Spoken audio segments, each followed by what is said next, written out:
My name is Katy Valentine. I'm the Director of Online Learning for Disciple Seminary Foundation.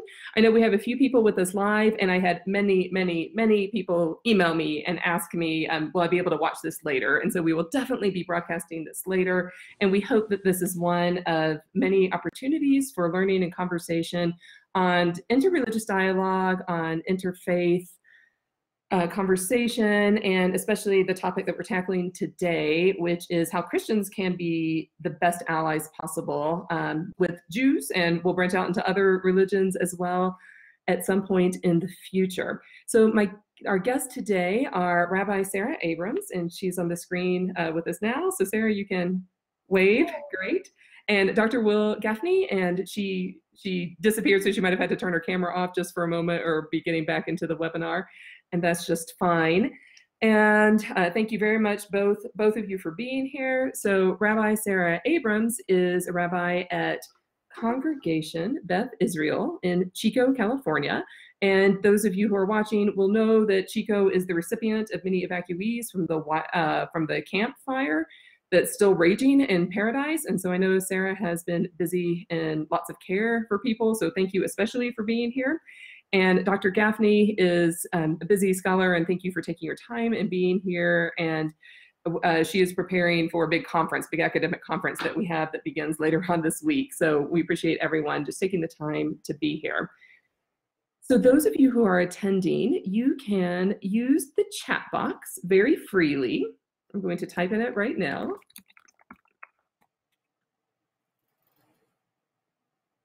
And we will be taking questions as we go. If as a question or a comment occurs to you, just pop it in the chat box, and I will monitor that. Our guests do not need to monitor that. And we're going to first have a conversation with Rabbi Sara, and then a conversation with Dr. Gafney, and then a conversation with all of us together.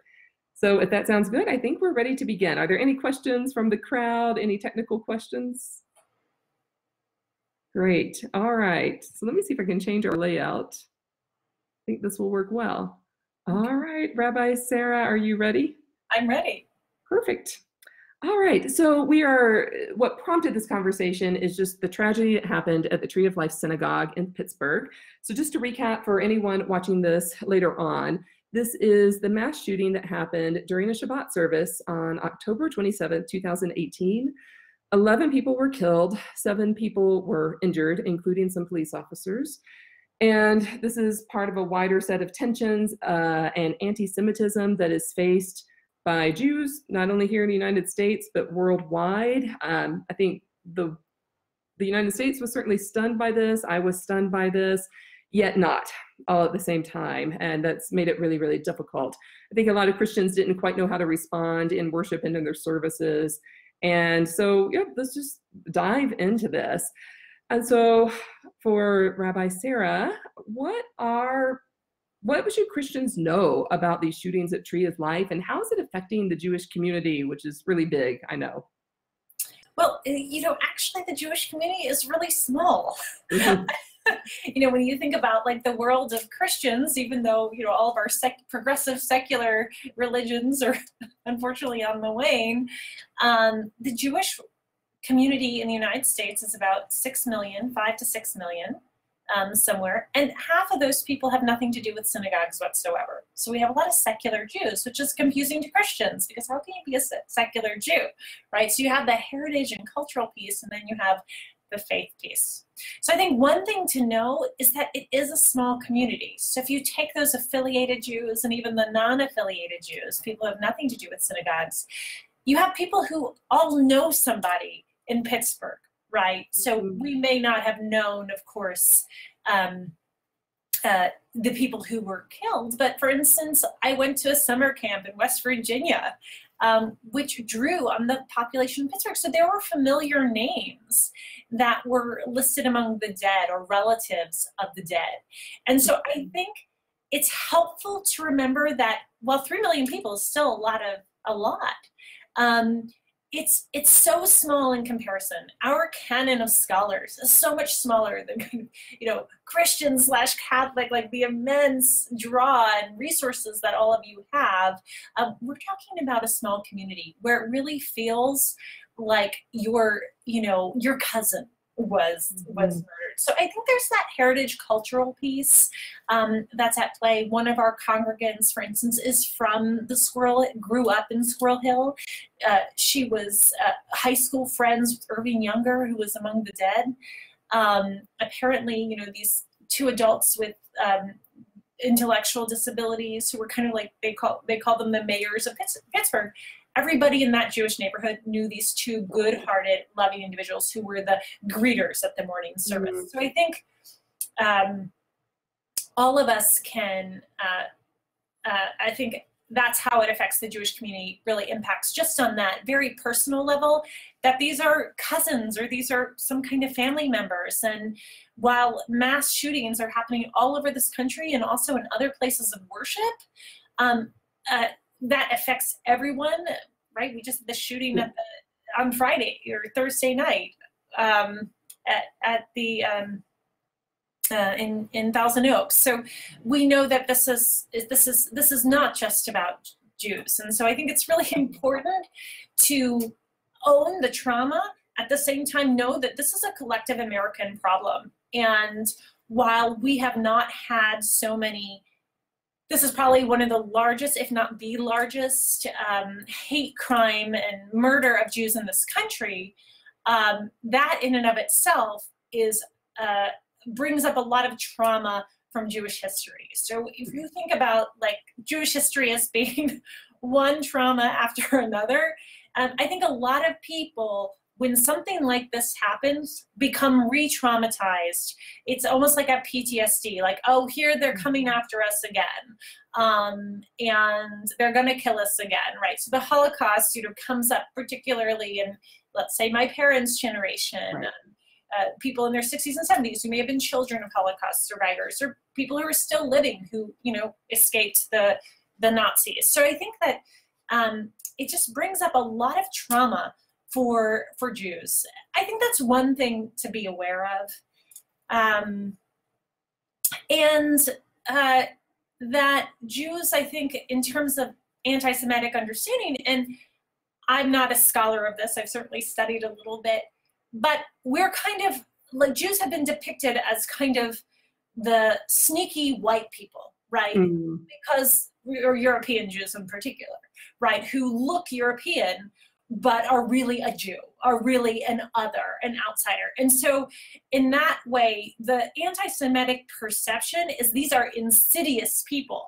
They're faking being part of the superior race. But in fact, they've infiltrated the circles of whites and are taking over, right? And we heard Jews will not, you will not replace us, Jews will not replace us, meaning Jews are the ones who are pulling the strings to enable people of color to have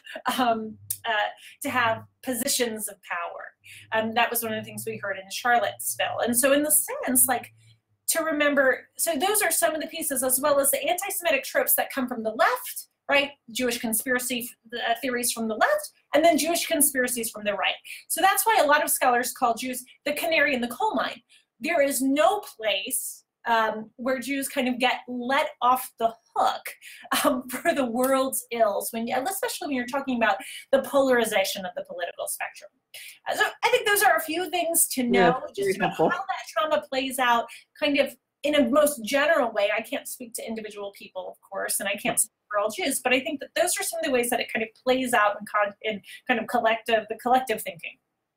And in the place where people should be able to go and feel very safe and worship. Right. And violated. But I want to say that, yes, I think many more of us are thinking about security than we did before the shooting. But we've always been thinking about, we've been thinking about security. I mean, big synagogues have full-time security guards, or more than one, where I worked in New York, for instance. What do you do in small communities where you don't have the funds to cover security guards? And I think that that's a real question, but I think that's not a question just for the Jewish community. I think it's an anxiety that we have, that someone will come in and with a gun and a shotgun or automatic weapon and kill everyone. Well, that's a fear as Americans that we have now in any public gathering place. And I really want to keep that in mind, because this is a collective issue, not just an issue for minorities. We are all at risk and potentially endangered, at least physically, spiritually. We can find strength. So we know that by people's ability, people who are angry and isolated and in deep states of hatred and perhaps mental illness, who have the power now to destroy others along with themselves. Yeah. So I think that's our main issue here in this country.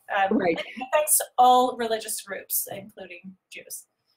No, thank you. And thank you for helping frame the particular problem of anti-Semitism within a larger framework of hatred. Yes, hatred is the main issue, right? So, yeah. And when I was pastoring in a parish, I would tell my congregation, really invite these children to church, because you don't know whose life you're saving. Right, to keep people from being isolated, to bring people into a loving community. So that's one thing I think churches are. That's one thing that Christians who are watching this. That's one thing we do need to be doing for people who fit within the Christian community.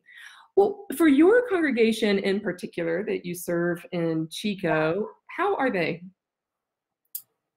Well, I think that all of us felt very were devastated and upset by the Pittsburgh murders, and we held a vigil here, and then we had a solidarity Shabbat, and I think people really appreciated that, because it does bring up the trauma.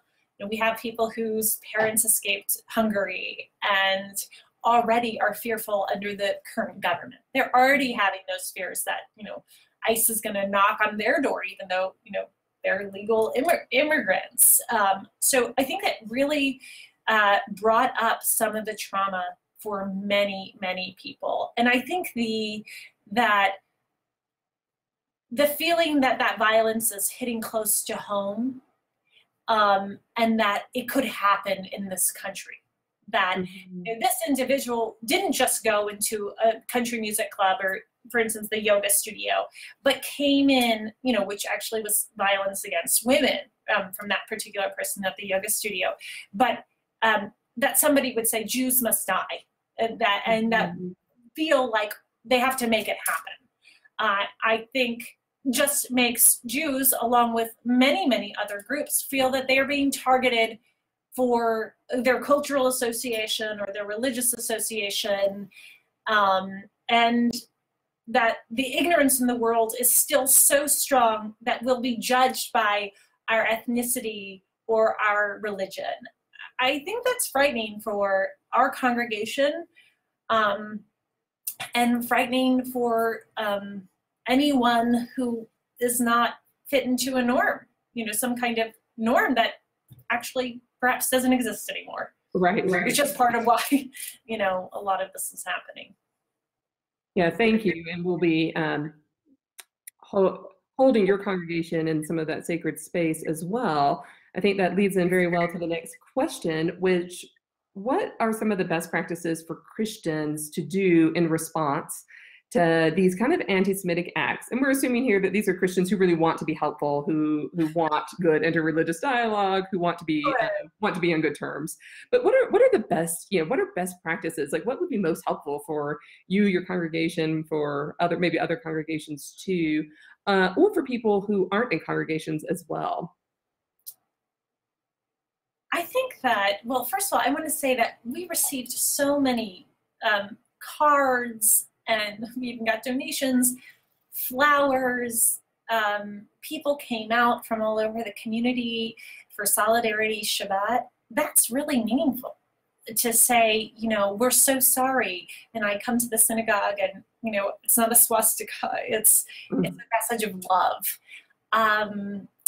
So I think that's incredibly powerful. I think Christians, I'm not a scholar of Christianity like that, you two. So I think that how do we I think it's a question for all of us, to be honest, is how do I really reach out in love from the heart and not from the concepts of God? Because we become divided when we become very fixed on ideas of what God is. So, and that may be controversial to say in a Christian setting. That's okay. But I'm going to put it out there.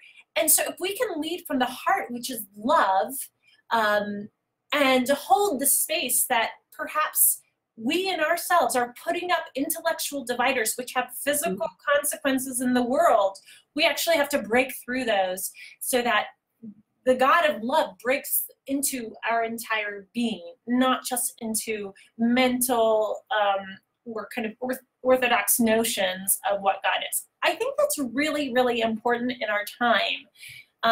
Because if we become so fixated on ideas, because that's actually what these individuals who have committed these murders, they are fixated on some kind of idea, and it can be paranoid, but all of us are capable of that kind of thing. Of becoming so fixated on a concept that we can't get into kind of the grace, the loving kindness that resides in our hearts and is ultimately even more powerful than the mind. The ancient Israelites, ancient Hebrew, understood the mind as the heart. The heart was the heart is the center of the body, and the center, it's like a fountain that flows up to the mind and flows down into the feet. So the heart doesn't have ideas. And I don't want to promote people not, having intellectual rigor or anything like that. But I would encourage all of us to sort of break through those concepts.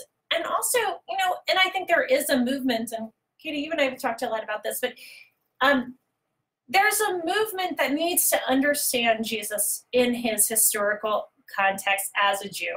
And the more Jesus is explained as a Jew, as a rabbi of his times, a radical rabbi, the more we can understand and have compassion, not just for Jews, because of course he lived in a Jewish society where people disliked him and liked him.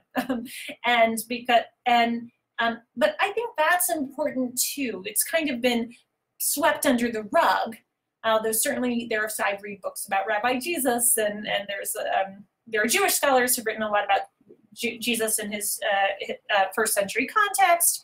I think that's really important for that to become something that Christians learn about in church. And then we're seeking, that's the bridge also that connects us. Yes, we have different understandings. So that's what I would say too.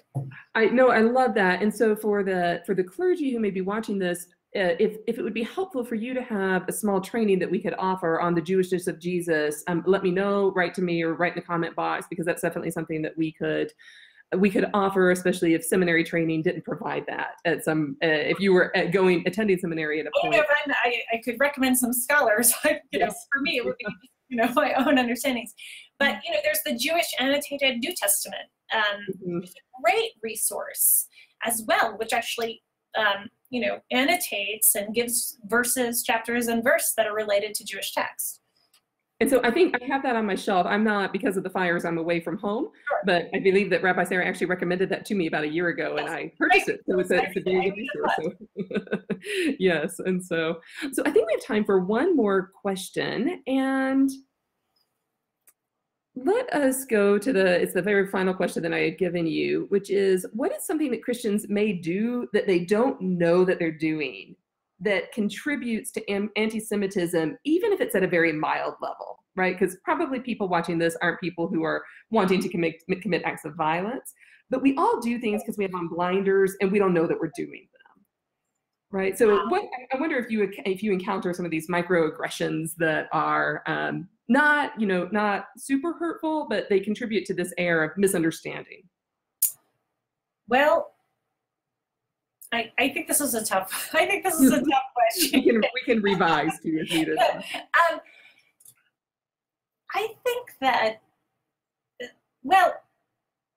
supersessionism is I'm a person. I'm a rabbi who really likes Jesus, and I read the Gospels. I'm not a Christian, but I certainly take spiritual inspiration from Jesus's life and teachings as a rabbi who I would like to emulate, because I'm a rabbi, right? Mm-hmm. So I read it in a different context. Right. And I respect the difference of reading that in that context. So I want to say that. But I think thinking that you have a greater understanding, and that you know, than Jews or others in general, is a thing that, so the supersessionism is right, believing that Christianity's revelation through Jesus overrides the teachings of Judaism, or fulfills it, right? So I think that having that perspective can foster kind of an intellectual and spiritual superiority in the world. Mm-hmm. Okay. And what is it like, I guess, to understand that there are many paths to God. One is not lesser or greater. And I know can be a tough path for some Christians. So not just towards Jews, but that there's so many ways to reach the kind of pinnacle that we all hope that God comes to live in us and in our hearts. I would encourage people to think carefully about what it means to say, even in faith, that one's faith is greater than another's, period. Great. And so avoiding supersessionism, that's a new word for this watching. That's something Rabbi Sara defined, and we can break down a little more. So great. Thank you so much. Hi, Dr. Gafney. So, Perfect.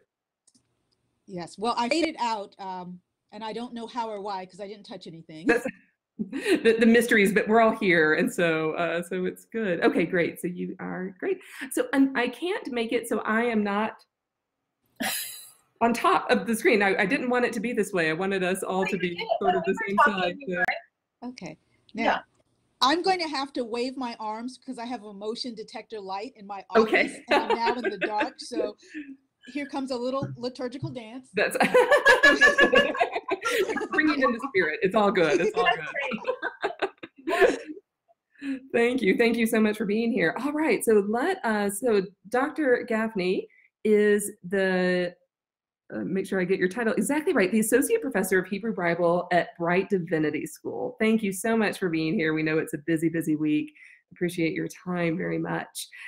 And so let's just jump right into some of the questions. And our first question for you is, what is important for Christians to know about interpreting the Bible?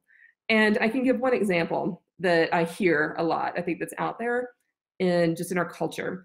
And that's that the New Testament completes the Old Testament. And that's something, you just hear in Christian circles a lot. So that might be a jumping off point. And let me just turn it over to you to give us some pointers on what would be most helpful about biblical interpretation for clergy, for lay people, for all Christians. So 3 out of 4 semesters, I teach a course called Introduction to Interpreting the Hebrew Bible. Mm-hmm. And what we do there is help students understand that the Hebrew Bible is sacred scripture on its own, stands on its own, is a locus for revelation. We talk about how writers and commentators in the New Testament, including Jesus, interpreted or perhaps reinterpreted in light of their particular context. And we find some of those readings in the New Testament. But one set of readings doesn't replace the other. In fact, when people who knew those stories reinterpreted them in the light of their circumstances, they're doing what we all should do, and that is continue to turn to the text and read them in light of what's going on in the world. And reading them in a particular way because of your present circumstance doesn't negate the way that the text functioned previously, or the lesson that those who read it in a different geopolitical circumstance elicited from it.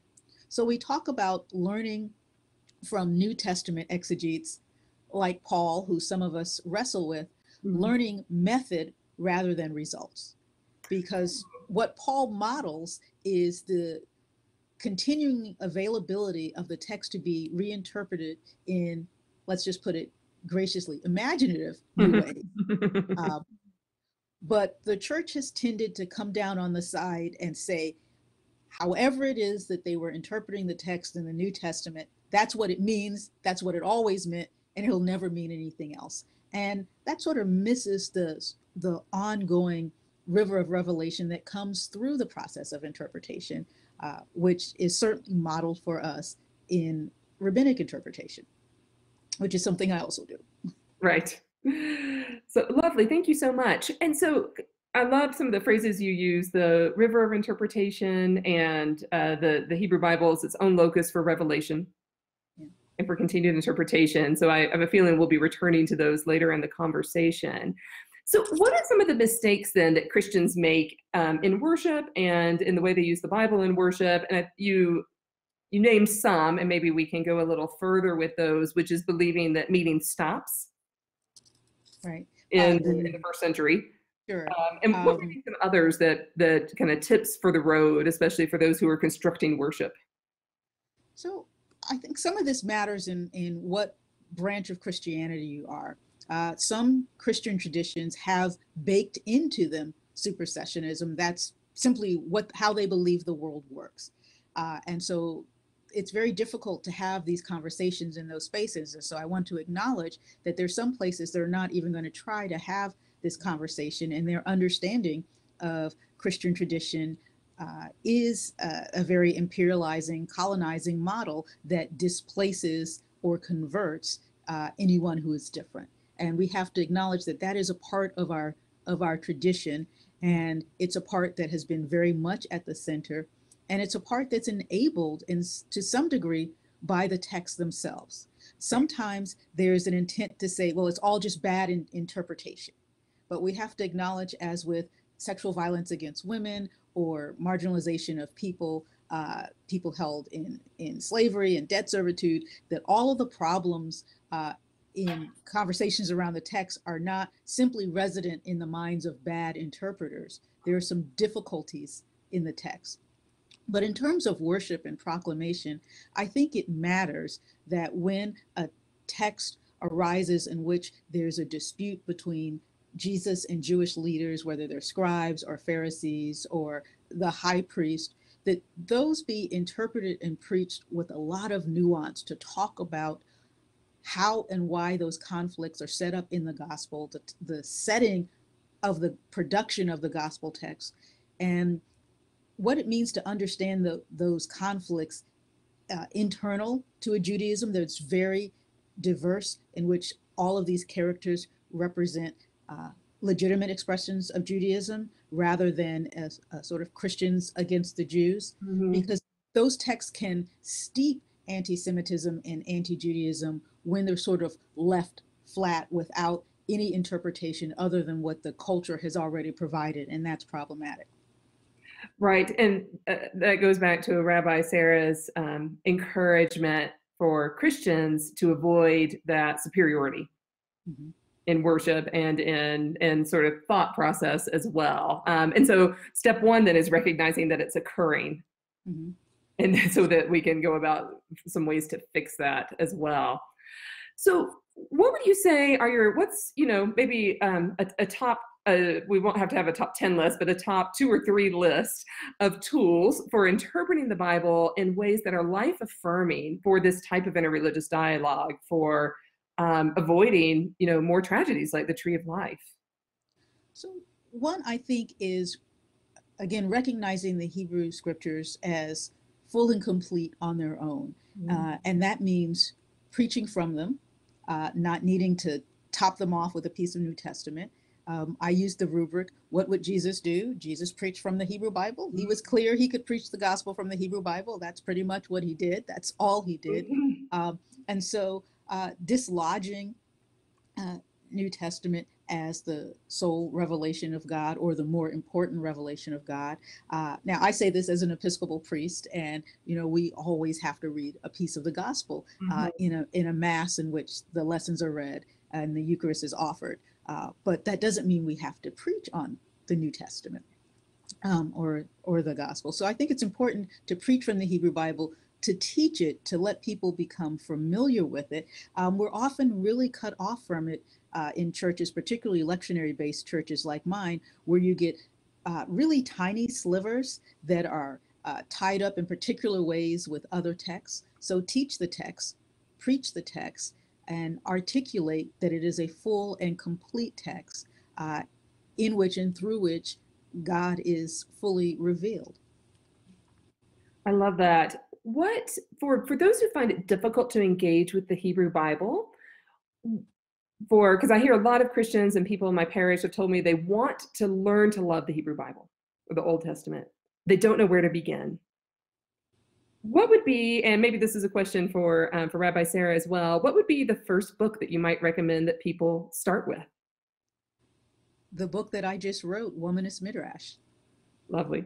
Which is an introduction to the Hebrew Bible through narratives about female characters who might be less familiar. Some will be familiar, some will be completely unfamiliar, and in which I model interpretive practices rooted in Black women's readings, rooted in womanism, in which we talk about the language of the text, we talk about the Hebrew language, how it shapes translation, we talk about interpretation, what it means to interpret from the perspective of people who are on the margin, what we have to learn by listening to other folks' voices in the text. It's sort of a entry level text into biblical interpretation. Oh, I love that. And that uses people's real life experiences today. Mm-hmm. Absolutely. And the ancient text. Mm-hmm. Beautiful, which is what we are doing in church or in theory every Sunday as well. So what should Christians know about the Hebrew Bible that they may not? Well, I'm a seminary professor, and so I'm fairly well convinced Christians don't know anything at all about the Hebrew Bible.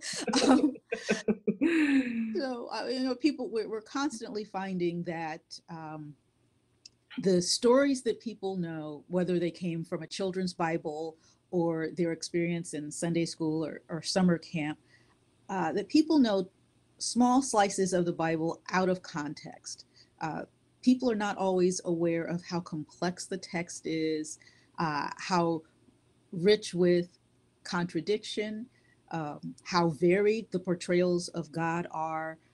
I think people don't know that this is a thick, rich, and deep collection of literature made up of many different genres with many different speaking voices, some humorous, some written out in parts to be acted out in a drama, some snarky, some deeply troubling, that it's just a wealth of literature that can barely be contained under a single name. Mm. So we have lots of options for engaging with the Bible. Absolutely. Mm-hmm. I love that. So what, in your experience, in your opinion, would be the next steps for Christians who want to be allies to the Jewish community, who are horrified at the Tree of Life shootings? And what would be the next steps? And feel free to answer from terms of biblical interpretation and otherwise as well, as an Episcopal priest as well. So ally language is problematic, so I'm going to let that go. But if we want to partner with our neighbors in making a world that is safe for all of us and a world in which we benefit from each other's presence and we flourish together, then those of us who are at the centers of power, and by being Christian or even Gentile, we are at the center of power, no matter how else we may be marginalized. The first posture is a listening posture, right? So we have to understand what it means to be marginalized on everything from the calendar to the school year, to the way the weekend is set up.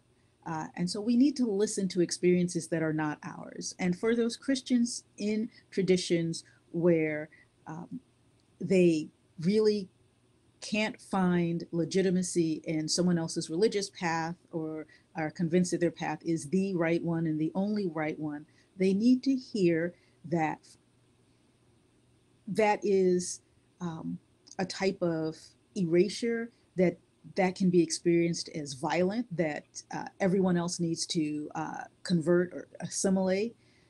And so we need to listen to our neighbors tell us what are the consequences of our theologies and how they affect them, and not focus on what we mean, what we intend, what we think is spiritually correct. We need to be in a posture of listening and understand as best as we're able from our centered positions what it means to be outside of that center. So I hear very much the language of heart-centered resonance that Rabbi Sara was also speaking about. So that might be a fruitful place for us to begin a conversation, a larger conversation as well. And I also appreciate your language of partnership rather than allyship. So I'll make that adjustment for the rest of the webinar, certainly. Thank you so much. So it's, I think, time now for us to shift into a wider conversation for between the two of you, among the three of us, and for all those who are listening. So listeners, I see we do have a few, and we would welcome your questions, comments, and don't worry too much for those who are watching about perfecting your language. We'll help with that. Just type the question because we can't answer if we don't have it in front of us. So type any thoughts, impressions, feelings, comments that you have. And so let me just open up the floor, I think, to our two presenters who are here, and maybe you have comments or questions for each other. I heard so much overlap, but also so much uniqueness in what you both had to say. It was very rich, and so I'd love to put these in conversation with one another. So let me open it up to the two of you first. If you have maybe things that you wanted to say, you didn't get a chance to say, or comments, questions for one another. I wanted to follow up on Rabbi Sara's acknowledgement of the Jewish New Testament as an important resource. Since the first edition came out, I have recommended it along with the Jewish Study Bible for Christians to read all of the texts that are canonical to, well, most of the texts that are canonical to us in conversation with Jews, and that's a way to do so. And the Jewish Study Bible is particularly important for reading Hebrew Bible in thoughtful commentary that has no Christian theology, presuppositions, or understandings. So how can we understand this text in the world in which it was written, and how has it been interpreted by its faithful preservers? And so that commentary is really important. And the Jewish Annotated New Testament does a very similar thing in terms of reading the gospel, reading all of the New Testament texts in conversation with Jewish scholarship and classical rabbinic texts. So those two books I recommend regularly. Beautiful. And I'm putting some Amazon links in our chat box. Okay, nice. Yes. And the other book I would recommend for reading Jesus in his Jewish context is Amy Jill Levine's book, whose title just like slipped my mind, and I'm gonna see if I can snatch it because I think it's near to me. Rabbi Sara, you might be able to help me with that. You know what? I know which one you're talking about. I think I have it on my shelf, and I can't recall the name. But I did read another book. I read a book called Rabbi Jesus by. Yes, that's a good one. Yeah. Yes, and then Rabbi Paul. I haven't read Rabbi Paul, but Rabbi Jesus, I think, is a great book. Do you remember the author? No, I'm going to wander my shelf. Okay, resource too, because I think it's a great resource for Christians because it recognizes, of course, Jesus's new role. Yes. Okay. No. Great book. Okay. Oh, perfect. Okay. Bruce Kilton. And he also wrote Rabbi Paul. That's on my list to read. Yep. You know, and I think it's funny. Just this morning I had coffee with an evangelical pastor, and he's very amused by my unconventional spirituality. And one of the things that he was looking for in our conversation, I'm going to say this to him next time we have coffee, he was looking for consistency. And, you know, I can't give him consistency. And I want to say that consistency is not part of the Hebrew rabbinic tradition. Meaning there is an ongoing conversation and interpretation before the text, where we're able to engage and add to that river of revelation. Now, some Jews might argue, well, you know, yes, but the Talmud has authority. But even the Talmud is a picture of diverging and unresolved opinions. And that has to be understood against a norm which recognizes some kind of, Christianity has a theology, which Judaism does not have that kind of orthodoxy about it. And so I think when we have conversations sometimes, and I think it differs with different branches of Christianity, when we have conversations, it's hard to go over that gap, to be like, yes, Judaism is inconsistent, meaning it's not working in that linear, necessarily rationalist component as part of its legalistic and disputing nature. Right. So that is a norm that I've, just as a person, come up against, right, in the Gentile world, which is I can have more than one opinion within me. Now, a Christian, an Orthodox Christian may see that as being contradictory. How can you hold contradiction or paradox? But that is actually the nature of seeing an immanent and transcendent God. It's also the nature of understanding a language that has so much nuance, which Dr. Gafney, you spoke about, that you can't say, well, God is this in the Hebrew Bible, because God's name is a fluid name. It's a fluid presence, and it has many names. God has many names, right? And that the wordplay, the layers, there is not even in Genesis one beginning. It says, in the beginnings, God creates, meaning that if we are now in the beginning and God is continually creating, then that means new creations are right now in this time, new revelations thus as well. And so I would love, I think teaching about the nuance of the Hebrew language that cannot be pinned down as part of its origin, that even in the first line of Genesis are 6 or 7 meanings, and I'm sure more to be discovered. Right. Sorry, go ahead. I think it's also important for us to understand that I'll speak for Christianity. That the faith we inherited, the faith we practice, is shaped by geopolitical realities. That Christianities that have become dominant have been aligned with whiteness and power and maleness and heteronormativity. That what is orthodox in Christian was fought over tooth and claw. That what is dominant now in Christianity is aligned with a certain worldview, and not all of and almost none of those things go back to the Gospels. Some of those things have alignments with biblical traditions, but it's important for us to understand that Christianity is a cultural construct, a set of cultural constructs, and not just theological constructs. So a lot of what is on the table when we're talking about Christendom is a system of world domination that's enacted and enabled by political realities. And so some of that has almost nothing to do with the theologies that people hold about who God is and what Jesus came to do. Like, we're living that out in a set of structures that we don't often interrogate. I can imagine some of this being broken down and from this heart-centered place, perhaps in a joint Torah study. And I wonder how many Christians have participated in a Torah study. It's not something that I do every Sabbath.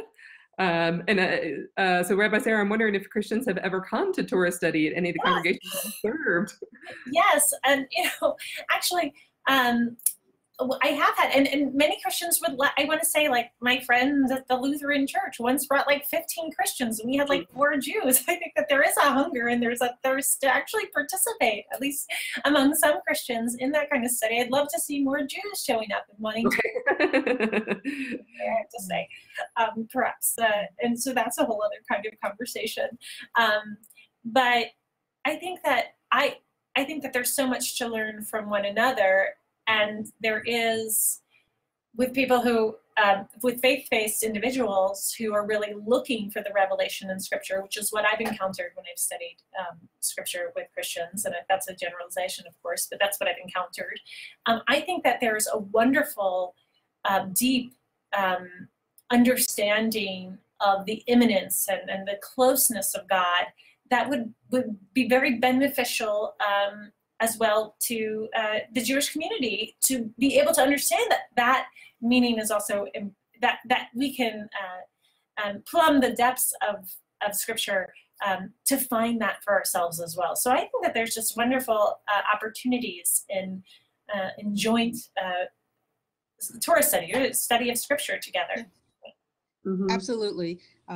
When I was at the Lutheran Seminary in Philadelphia, I was also teaching some at the Reconstructionist Rabbinical College, and we did Haruta, shared study course between the two seminaries, partnering Jewish seminarians with students enrolled at the Lutheran Seminary. And so the semester was a series of readings by the students together, sort of framed by work that we were doing as faculty to guide them. That can be powerful and rich, and it forces people to confront their assumptions right away. And some really wonderful deep work is done around listening and questioning and recognizing the beauty in the ways that we see the text, whether they're common ways or disparate ways. Wonderful. One thing I've heard from both of you today is that knowledge is important, gaining understanding of text is important, but also conversation and making friends and seeing other religions as partners rather than potential converts is our starting point. Mm-hmm. And so I'm wondering how we can help people in the future embrace that, find opportunities in their local communities to be able to do that, so that we can learn knowledge together and maybe do it in this way that Rabbi Sara was speaking of, where consistency is maybe not as important as the rich conversation. And as Dr. Gafney said, I loved what you said, that we can learn that our method might be more important than our result. That's its own endeavor. Mm-hmm. So for those who are watching, we want to be able to help you enact this in your own lives, in your own community, in your own congregation. So we'll be reaching out to find out how more we can do that.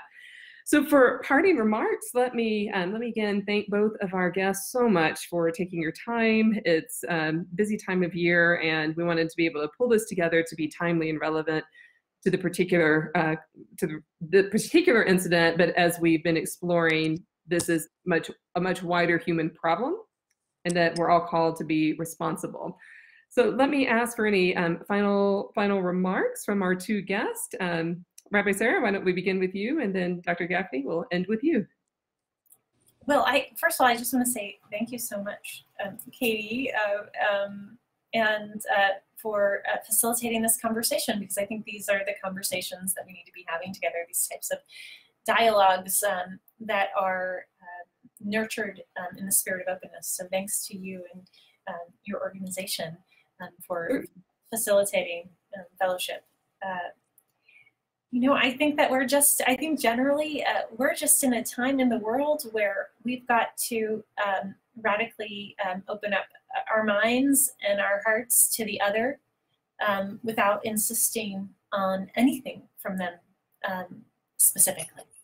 That how do we remove the conditions of and agendas that we might have with another. I think that that's really the biggest thing, and it's very hard in the world to just approach people in an open spirit, and that's what we have to do, and that's across the board. That's in relationships with the cashier, with our ministers, right? Even if we're parishioners, how do we open up and not have an agenda or demand on someone else and regard them as something constructive for our benefit as another, rather than a living being filled with divinity? So that's really what I think we all have to work at, and then on the ground, how do we behave in kindness and love that is inspired by Scripture, but isn't unique to Scripture, right? That it resides in each one of us as part of our core.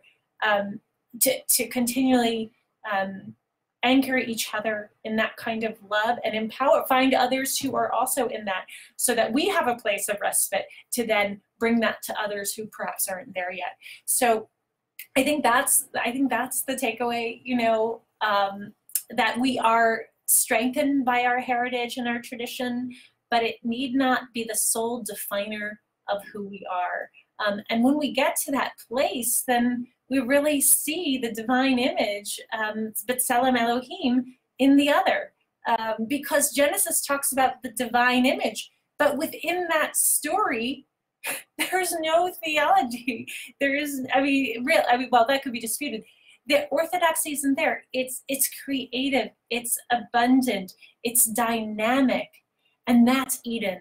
And that's what I think we're being called upon with everything that's happening in the world to return to that Eden that's so free of a constructed world. It's actually a fluid creation. So that's what I'd like to see. Thank you. So I'd like to encourage Christians in particular to be partners and supports in ways that are gracious and loving, ways that recognize that we have done harm with our words and with our theology, and that we be supportive in ways that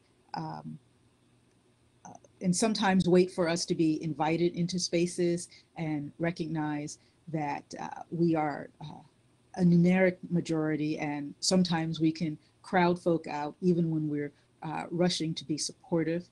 I would encourage us to think about what it means to develop articulations of evangelism, of spreading the gospel in ways that don't negate the entirety of who other people are, what it's like to live in love with folk and not require them to be with us. And as always, I have a couple more titles. The Amy Jill Levine book I think we were both thinking of is Jesus and Judaism. And there's a wonderful book for anyone, but particularly written for Christians, encountering the Torah as Jewish Torah, which is called Making Wise the Simple. It's written by a woman who grew up in the shadow of the Holocaust and calls us into relationship and conversation with the Torah, with the memory and understanding of Christian anti-Semitism, how to read and think about the text, bearing in mind that weight and that history. So I hope people who have participated in this will find ways to be in conversation with people who are different from them, with no agenda other than listening, learning, and loving. I love this. So we're doing away with our agendas then, and simply being led by the Spirit, being led from the heart to listen to one another. And that's beautiful. Thank you both so much for your time. We would love to continue this conversation perhaps in deeper ways. We're creating new learning opportunities for a wide variety of people. So I won't put you on the spot, either one of you, right here on the webinar, but we'll be in touch because I'm sure that people will be wanting more. And so we might be able to offer some deeper sort of praxis on how to engage in these kind of practices together at a later date. So if that's something that people who are watching would like to hear more about, please email me. My email is kvalentine, just like the holiday, kvalentine@dsf.edu. I'll make sure that goes in the YouTube description so that people can be in touch with me, so that we can start to orchestrate more of this. So maybe the best way to end is with the Hebrew word for peace. So shalom to everyone. Shalom. Shalom. Shalom. Bye, everyone. Bye.